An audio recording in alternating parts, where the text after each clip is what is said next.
AOC says so many people in this country hate women. Oh, geez. Even the guy at the party who pulls out a guitar is like, way to ruin the fun. Finally, new rule, you don't really love America if you hate half the people in it. Bill Maher just brutally destroyed AOC on live TV for hating the very country she claims to fight for. He tore apart her fake working-class image, mocked her clueless rants, and exposed the empty performance behind her so-called activism. This wasn't a debate. It was a takedown, and now even her own allies are struggling to defend the wreckage. AOC. People love Jasmine Crockett. People love Eric Swalwell and the like. And I think that the Democratic Party should put the people out there who the people want. They should put the... They're not asking for AOC. Yes, they are. The people you party with No. The people I party with don't like AOC. Oh, please. No, they don't at all. Well, most people don't. But she's AOC... very far left. Bill Maher just did what half of America has been dying to see. He stood up on live TV, looked the woke mob dead in the eye, and basically said, "Sit down. You're embarrassing us." And of course, leading that embarrassment parade was none other than Alexandria Ocasio-Cortez, aka AOC, aka Sandy from Yorktown Heights, playing Bronx cosplay for likes.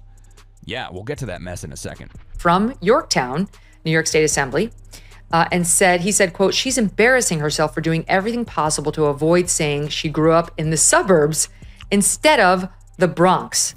He didn't hold back. The first line alone hit like a brick. You don't really love America if you hate half the people in it. Boom. Right out the gate, Maher threw a grenade straight at the modern left, and AOC caught the shrapnel with both hands. Because if there's one thing she's consistent at, it's spewing victimhood narratives that divide, not unite. You don't really love America if you hate half the people in it. Maher didn't just roast her. He exposed the whole gimmick. These aren't bold truth-tellers fighting for justice. They're branding machines. He pointed out what everyone else is too afraid to say. The far left isn't defending America anymore. They're auditioning for TikTok stardom. Loud, dramatic, and allergic to facts. Let's talk about our little oppression cosplayers. Those people who are out there LARPing, being impoverished or oppressed. AOC, Alexandria Ocasio-Cortez, and she said this. "Also, I'm a Bronx girl. You should know that we can eat Queens boys for breakfast respectfully." Alexandria Ocasio-Cortez. And here's the twist. While AOC cries oppression and slams the country that made her famous, 72% of Black Americans under 30 are actually optimistic about America's future. 72%. You know who's not optimistic? The whiny white progressives sitting in Whole Foods sipping $9 oat milk lattes while tweeting about colonialism. The same people who think retweeting AOC is activism. It's not. Now let's talk about AOC's greatest hits. You know that infamous interview where she was asked to explain what she meant by occupation of Palestine? She fell apart like IKEA furniture. At first, she sounded so confident. "I support a two-state solution." Then the journalist asked, "What does that mean exactly?" And AOC melted like cheap wax in the sun.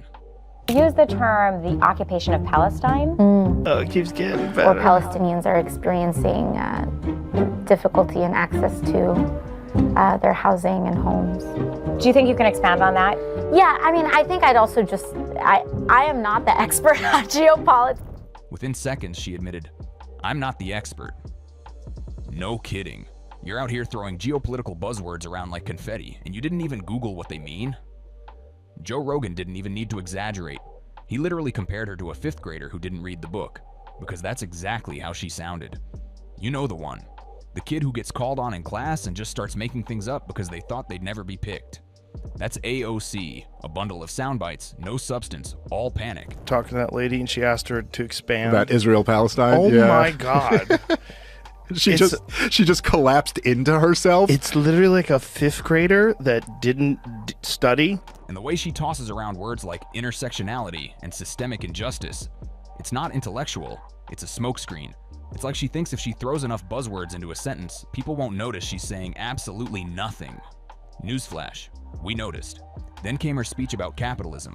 She says unemployment is low because people are working 70 hours a week and still starving. Excuse me? First of all, no. Second of all, what? That's not how economics works. That's how Instagram arguments work. It's the kind of thing someone tweets while riding an Uber they didn't pay for. responded back again and saying if a person is working 40 hours a week and is paid so little that they need government help to make ends meet, it's not the person that's a weight on our system, it's the company. Now, it is true that last year Amazon did increase their minimum wage to $15 an hour. Speaking of acting, let's talk about her backstory. AOC, sorry Sandy Ocasio, wants you to think she clawed her way out of the Bronx jungle like some modern-day Cinderella. But in reality, she grew up in Yorktown Heights.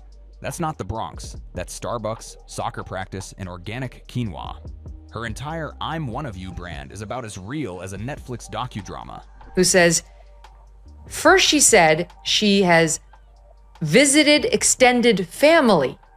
Then she said she had commuted between the Bronx and Yorktown. I was just visiting Yorktown Heights. Oh, I was just commuting. And now she's said she grew up in between the two, like back and forth, back and forth. No. And that whole bartender to Congress fairy tale? Yeah, millions of people have worked service jobs while going to school. That's not a struggle story. It's called being a normal American. She makes it sound like she was flipping bottles in a dirty alleyway before being discovered by destiny. Come on. And she's talking about how she's been cleaning houses her whole life. Meanwhile, she grew up in Yorktown. Then she writes, she says, growing up between the Bronx and Yorktown deeply shaped my views of inequality. Let's talk about AOC's so-called big crowds. Because apparently, showing up at a rally with some college kids and ring lights is now proof of presidential readiness. Bill Maher called this nonsense out perfectly. He mocked the left's obsession with crowd sizes like it's some political Coachella. Bernie and AOC pulling stadium numbers? Cute. But crowds don't vote. Ballots do. Look at the fact that the people who are getting the big crowds right now are AOC and Bernie Sanders. They're going around the country. I feel like, big crowds, again, the shiny object that the Democrats chase. It's not about the big crowds that come out to you when you're talking in a festival or wherever they are. I think it's because I think Bernie showed up at Coachella. That must have been fun for the fans. It's always the same recycled hype. Look at all the people who showed up for AOC.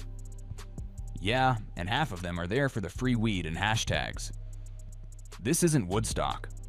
This is a candidate who crumbles when asked, "Can you explain what you just said?" But sure, let's crown her queen because 300 people clapped at a climate march. And I just don't see that's the ticket. I mean, Cory Booker, I know you've worked with him. I like Cory a lot from my home state of New Jersey. Made a speech for 25 hours. Again, just whacking each other off. This is just not what's going to get the job. Maher skewered this image perfectly. And the cherry on top? Her appearance at the Met Gala in a designer gown while ranting about income inequality. That's not bravery, that's satire. She literally showed up to a rich people's costume party to yell about how evil rich people are. You can't make this stuff up. And even her defenders are jumping ship. Remember when Don Lemon tried to argue that the people want AOC? Maher shut him down so hard, Lemon had to reverse course mid-sentence. He went from people love AOC to, okay, well, people I party with don't really like her. That's not confidence. That's damage control. The people you party with No. The people I party with don't like AOC. Oh, please. No, they don't at all. Well, most people don't. OC is not the voice of the people. She's the voice of people who think yelling on Twitter is policymaking. Her ideas fall apart under pressure. Her background doesn't match her brandings.